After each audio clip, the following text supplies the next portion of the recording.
예, 김종민입니다.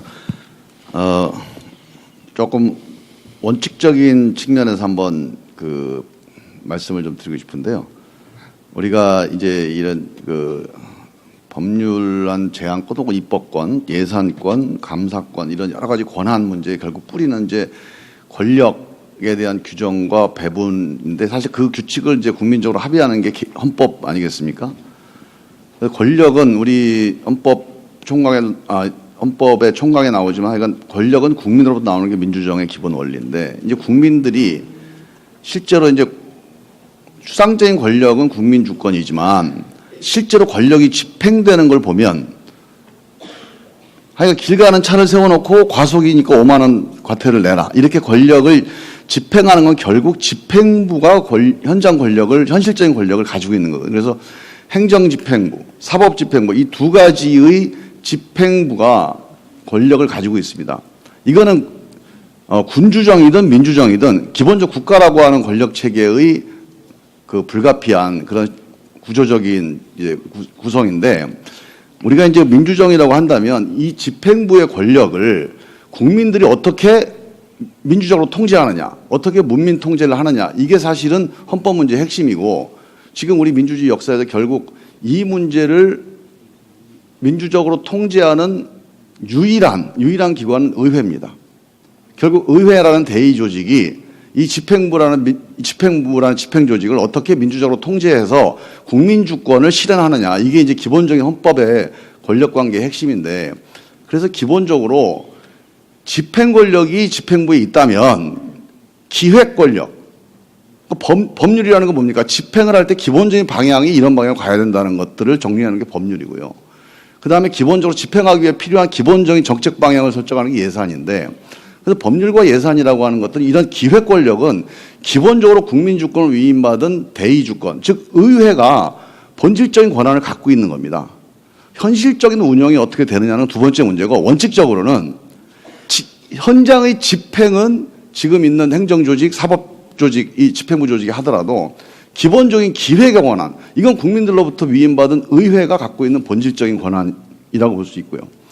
그 다음에 여기에 이제 하나가 더 있는 게 인사권인데, 인사권이라는 게 결국 이제 우리가 권력구조 문제의 핵심이라고 볼 수 있는 건데, 인사권은 집행부의 명령 체계가 갖고 있지만, 핵심적인, 즉 정무직 인사, 총리와 장관, 차관, 이런 정무직 인사를 국민들을 대신해서 대의 조직이 기획하고 인사에 반영하는 것. 이게 사실은 민주적인 또 통제의 핵심이거든요.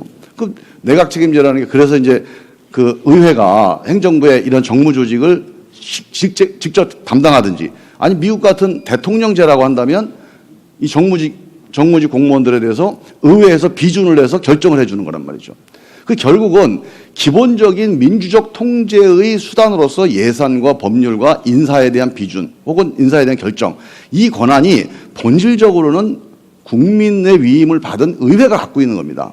그런 점에서 이런 것들을 어떻게 현실적으로 운용해 나가면서 다른 양상들을 가져나가느냐가 쟁점인 건데 지금 예를 들어서 입법권 문제에서 핵심은요. 제가 보기에는 지금 우리가 정부 입법이라는 게 있는데 물론 뭐 많은 내각제 나라에 정부 입법이 다 있습니다. 하지만 거기는 의회가 정부의 그 집행부의 지휘부에 참여하고 있기 때문에 그 정부 입법이라는 게 국민 주권의 어떤 그런 정통성을 갖고 있는 거죠. 그래서 저는 기본적으로 입법권에서 정부 입법이라고 하는 형태는 의회 중심제가 아닌 체제에서는 바람직하지 않다, 합리적이지 않다 이렇게 보는 거고요. 그래서 기본적으로 입법에서의 정부 입법의 그러니까 의회의 배타적인 입법권을 보장하는 이런 변화가 좀 필요하다.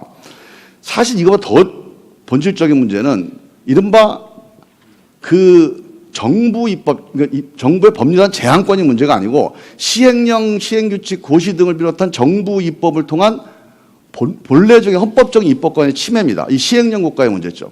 이 1400개가 되는 시행령이 실제로 우리나라만 보더라도 박정희 정부, 전두환 정부 때 많이 생겼어요. 그래서 이 행정국가적인, 관료국가적인 이런 그 현실 양상들을 어떻게 개선할 거냐. 이게 또 헌법적인 논의에서 중요하게 우리가 좀 정리를 해야 되는 문제다. 그런 의견을 좀 드리고요. 그 다음에 이제 마지막으로 예산권 문제에서 지금 이제 예산안을 편성하는 문제는 집행부에서 할 수가 있습니다.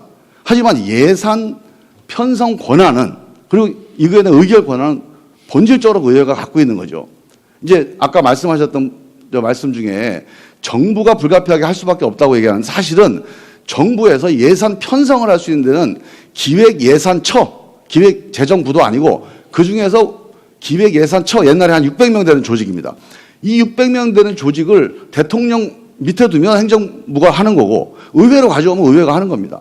근데 물론 어느 게 효율적이냐 그런 점에서는 집행을 하고 있는 행정조직과의 연계성 때문에 행정부 내에 이 예산 정책, 예산 기획처를 거기다 두는 게 효율적이라는 점에서 두는 거지 기본적으로 편성안을 짜고 이 짠 거를 증액, 감액, 검토해서 최종 결정하는 권한은 국민의 위임을 받은 의회가 결정하도록 하는 쪽으로 변화되는 게 이번 헌법 논의에서 꼭 필요한 논의다. 지금까지의 우리 그 현실적인 운영은 정말로 행정국가나 관료국가적인 특성이 너무 강해서 그래서 우리가 대통령에 대한 권력 집중에 대해서 논의를 하게 되고 대통령은 권한을 잡는 게 모든 정치의 중심이 되어버려서 정치가 이렇게 대결적 상극적 정치가 되고 있는 거거든요. 그런 점에서 저는 집행 권한을 어떻게 잘 활용하고 지휘하느냐가 대통령의 권한이라면 근본적으로 예산, 법률 이런 기획 권한은 국민의 위임을 받은 의회가 본질적으로 갖되 현실적인 운영을 위해서 어떻게 이거를 행정부가 조율하느냐 이런 관점에서 이 문제를 풀어나갈 필요가 있겠다. 그런 의견입니다. 예.